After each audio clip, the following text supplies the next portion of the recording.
All right, everyone, welcome back to Language Arts class here. And today we're going to do section one of part two of the Odyssey.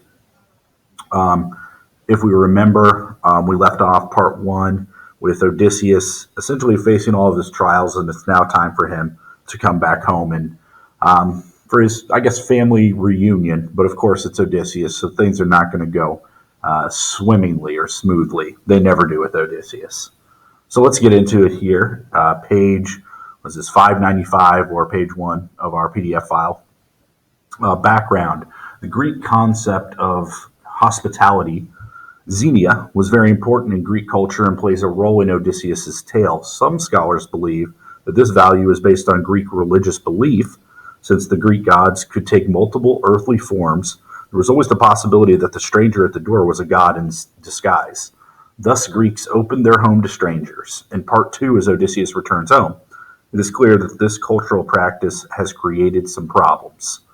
So I would say a big, overwhelming theme of the entire story is don't insult the gods, or the gods rule over man, and man has very little say in what he can do to change his destiny. But this idea of xenia is going to come into play here a whole lot, as we'll see with the suitors. All right, let's get into our story then. A quick recap here. 20 years gone, and I am back again. Odysseus has finished telling his story to the Phaeacians. The next day, young Phaeacian noblemen conduct him home by ship. He arrives in Ithaca after an absence of 20 years. The goddess Athena appears and informs him of the situation at home. Numerous suitors, believing Odysseus to be dead, have been continually seeking the hand of his wife, Penelope, in marriage while overrunning Odysseus's palace and enjoying themselves at Penelope's expense. Moreover, they are plotting to murder Odysseus's son, Telemachus, before he can inherit his father's land. Telemachus, who like Penelope still hopes for his father's return, has journeyed to Pylos and Sparta to learn what he can about his father's fate. Athena disguises Odysseus as a beggar and directs him to the hunt of Eumaeus, his old and faithful swineherd.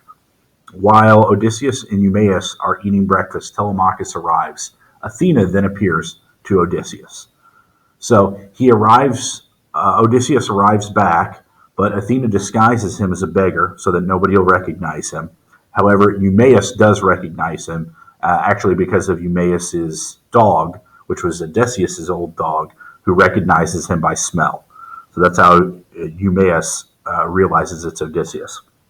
However, Telemachus, who's been looking for his father, has just come back, and he's going to arrive here around the same time that Athena does. From the air she walked, taking the form of a tall woman, handsome and clever at her craft, and stood beyond the gate in plain sight of Odysseus, unseen, though by Telemachus unguessed, for not to everyone will gods appear. Odysseus noticed her, so did the dogs, who cowered and whimpered away from her. She only nodded, signing to him with her brows, a sign he recognized.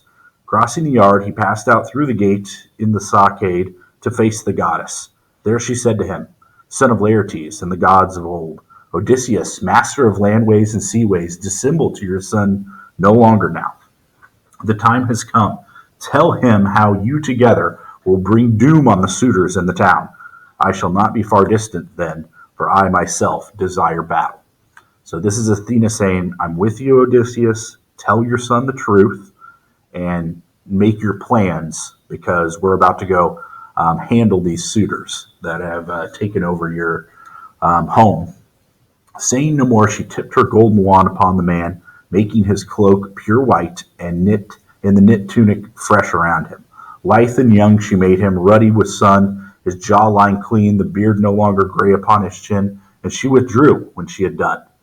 Then Lord Odysseus reappeared, and his son was thunderstruck. Fear in his eyes, he looked down and away as though it were a god and whispered, "Stranger, you are no longer what you were just now. Your cloak is new, and even your skin. You are one of the gods who rule the sweep of heaven. Be kind to us. We'll make you fair oblation and gifts of hammered gold. Have mercy on us." So when Odysseus comes back, his son is completely fearful of him because he looked like a beggar before, But now Odysseus looks young. He looks like his former self 20 years ago, because that's what Athena did to him. The noble and endearing man replied, "No god. Why take me for a god? No, no. I am that father whom your boyhood lacked and suffered pain for lack of. I am he." Held back too long, the tears ran down his cheek, and he embraced his son. Only Telemachus, uncomprehending, wild with incredulity, cried out, "You cannot be my father Odysseus. Meddling spirits conceived this trick to twist the knife in me. No man of woman born could work these wonders by his own craft unless a god came into it, with ease to turn him young or old at will. I swear you are in rags and old, and here you stand like one of the immortals." So Telemachus can't believe it. He hasn't seen his dad in forever. This guy is changing his shape and form. He doesn't know what's happening. Odysseus brought his ranging mind to bear and said, "This is not princely, to be swept away by wonder at your father's presence. No other Odysseus will ever come, for he and I are one, the same. His bitter fortune and his wanderings are mine. 20 years gone, and I am back again, on my own island. As for my change of skin, this is a charm Athena, hope of soldiers, uses as she will. She has the knack to make me seem a beggar man sometimes, and sometimes young, with finer clothes about me. It's no hard thing for the gods of heaven to glorify a man or bring him low." Important line right there. It's no hard thing for the gods of heaven to glorify a man or bring him low. And the gods have done both to Odysseus, so he knows this well. When he had spoken, down he sat. Then, throwing his arms around this marvel of a father, Telemachus began to weep. Salt tears rose from the wells of longing in both men, and cries burst from both, as keen and fluttering as those of the great taloned hawk, whose nestling farmers take before the fly. So helplessly they cried, pouring out tears, and might have gone on weeping so till sundown, had not Telemachus said, "Dear father, tell me, what kind of vessel put you here ashore on Ithaca? Your sailors, who were they? I doubt you made it walking on the sea." So Telemachus asking, "Where's your men? What's happened? How'd you get here?" Then said Odysseus, who had borne the barren sea, "Only plain truth shall I tell you, child. Great seafarers, the Phaeacians, gave me passage, as they gave other wanderers. By night over the open ocean, while I slept, they brought me in the cutter, set me down on Ithaca, whose gifts of bronze and gold and stores of woven things, by the gods' will, these lie all hidden in a cave. I came to this wild place, directed by Athena, so that we may lay plans to kill our enemies. Count up the suitors for me. Let me know what men at arms are there, how many men. I must put all my mind to it. See if we too, by ourselves, can take them on, or if we should look round for help." So Odysseus wants to get information for Telemachus to see if they can take on these suitors head on, if they need to go get help. Odysseus needs to make a plan, because that's what he does best, is make plans. Okay, going on. Telemachus replied, "O father, all my life your fame as a fighting man has echoed in my ears, your skill with weapons and the tricks of war. But what you speak of is a staggering thing beyond imagining for me. How can two men do battle with a house full in their prime? For I must tell you, this is no affair of 10 or even twice 10 men, but scores, throngs of them. You shall see here and now. The number of the Delicium alone is 52 picked men, with armorers a half dozen. 24 came from Same, 20 from Zentheus. Our own island accounts for 12 high-ranked, and their retainers, Medon, the crier, and the master harper, besides a pair of handymen at feast. If we go in against all these, I fear we pay in salt blood for your vengeance. You must think hard if you were to conjure up the fighting strength to take us through." So essentially like 100 men here, right? Or well over 100 men at this point. Odysseus, who had endured the long war in sea, answered, "I'll tell you now.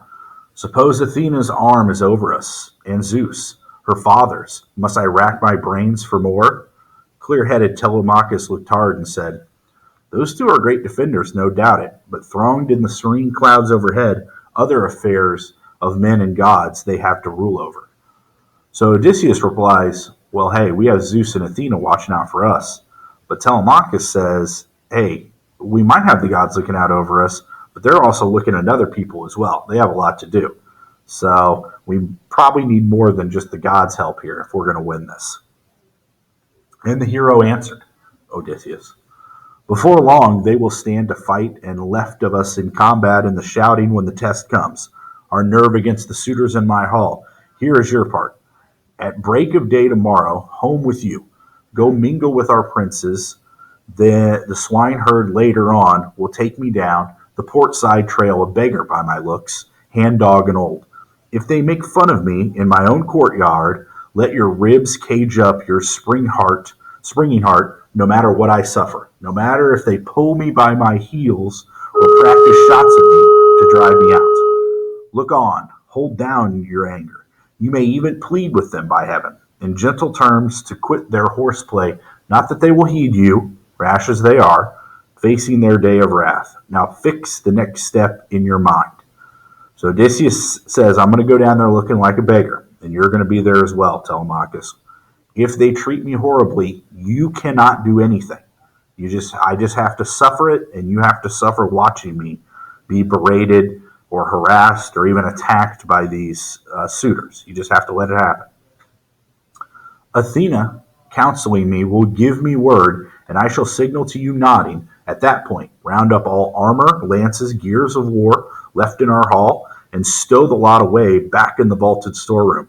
When the suitors miss those arms and question you, be soft in what you say. Answer, I thought I'd move them out of the smoke. They seem no longer those bright arms Odysseus left us years ago when he went off to Troy. Here, where the fire's hot breath came, they have grown black and drear. One better reason I had from Zeus. Suppose a brawl starts up when you are drunk. You might be crazed and bloody one another, and that would stain your feast, your courtship. Tempered, iron can magnetize a man. Say that. So essentially, Telemachus' job here is gather up all the arms while the suitors are partying and getting drunk and hide them, move them away. And if they talk or if they question you about it, this is your excuse here. Essentially, I'm moving it away from the fire. We don't want there to be weapons around while people are drunk. That way they can get rid of the suitors' weapons. Put aside 2 broadswords and 2 spears for our own use, 2 ox-hide shields nearby when we go into action.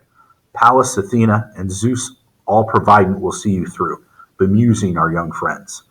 Now, one thing more.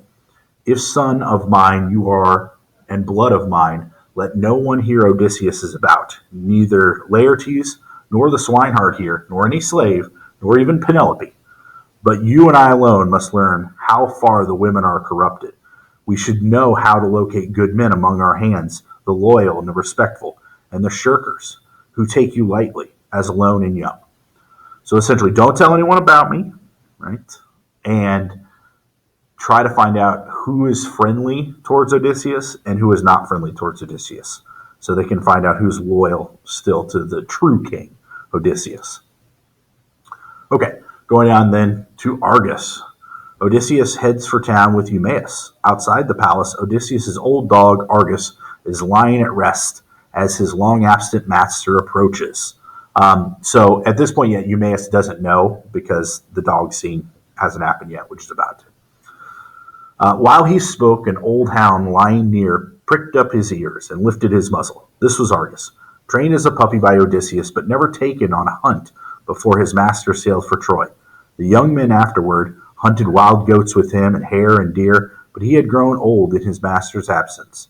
Treated as rubbish now, he lay at last upon a mass of dung before the gates.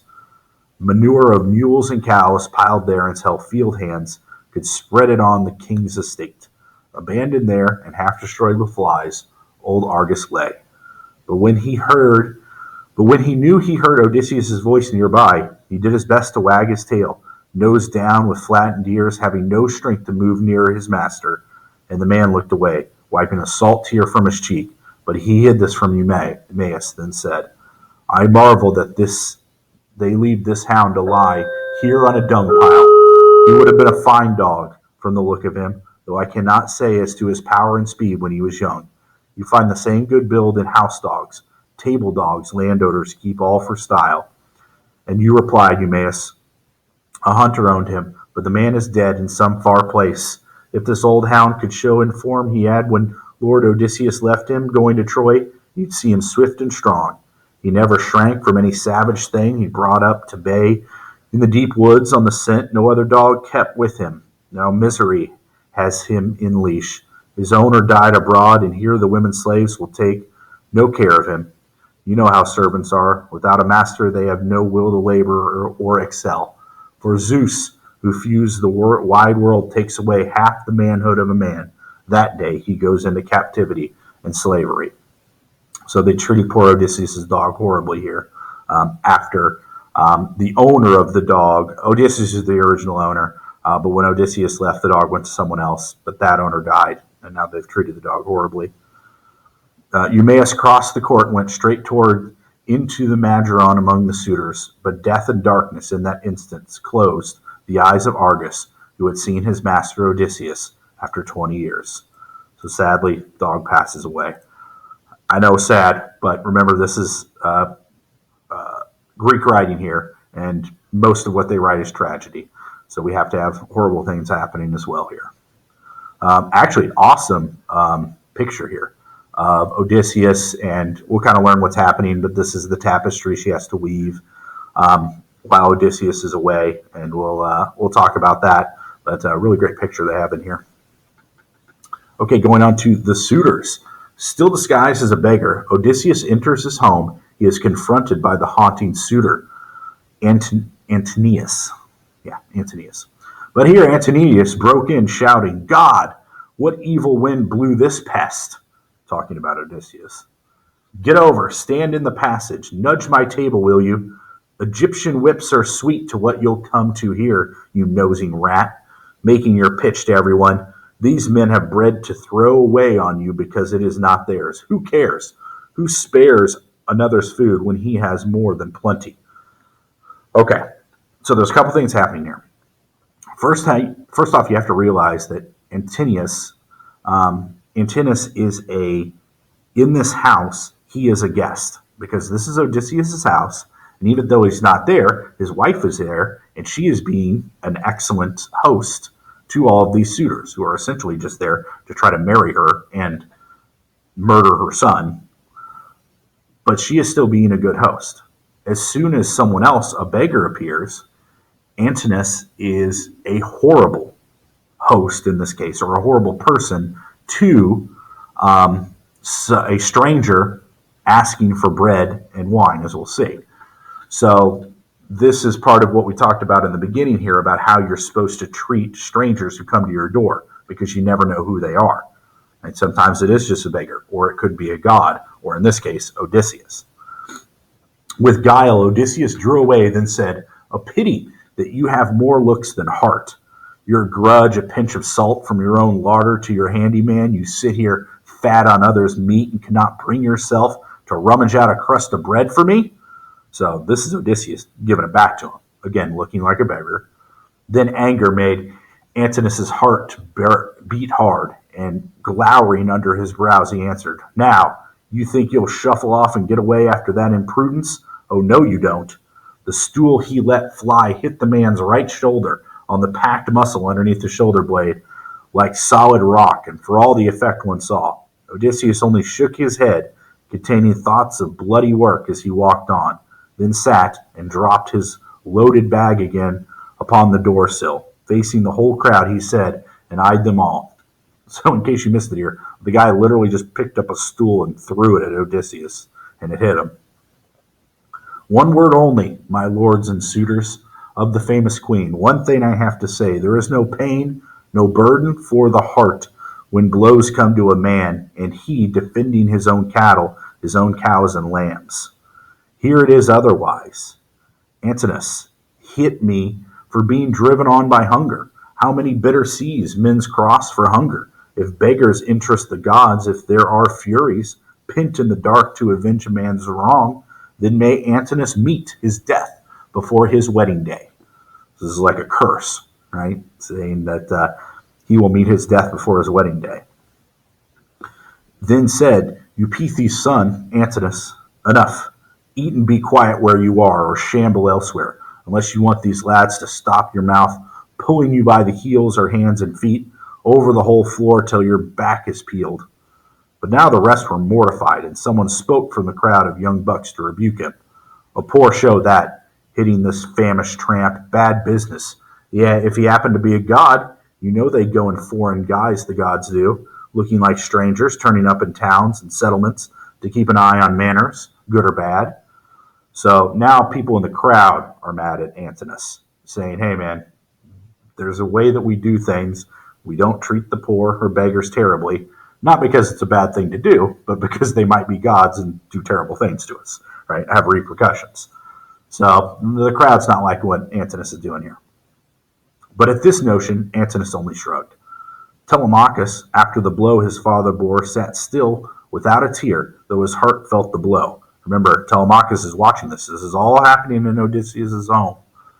Slowly he shook his head from side to side, containing murderous thoughts. Penelope, on the higher level of her room, had heard the blow and knew who gave it. Now she murmured, would God you could be hit yourself, Antinous, hit by Apollo's bow shot. Essentially saying she's cursing him too, right? Wanting some god to take him down, maybe Apollo in this case. And Eurinium, her housekeeper, put it, he and no other. If all we pray for come to pass, not one would live till dawn. Her gentle mistress said, oh, Nan, they're a bad lot. They intend ruin for all of us. But Antinous appears a blacker-hearted hound than any.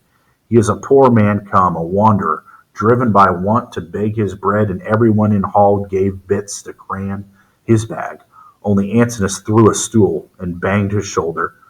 So she described it, sitting in her chamber among her maids, while her true lord was eating. Then she called in the forester and said, go to that man on my behalf, Eumaeus, and send him here, so I can greet and question him.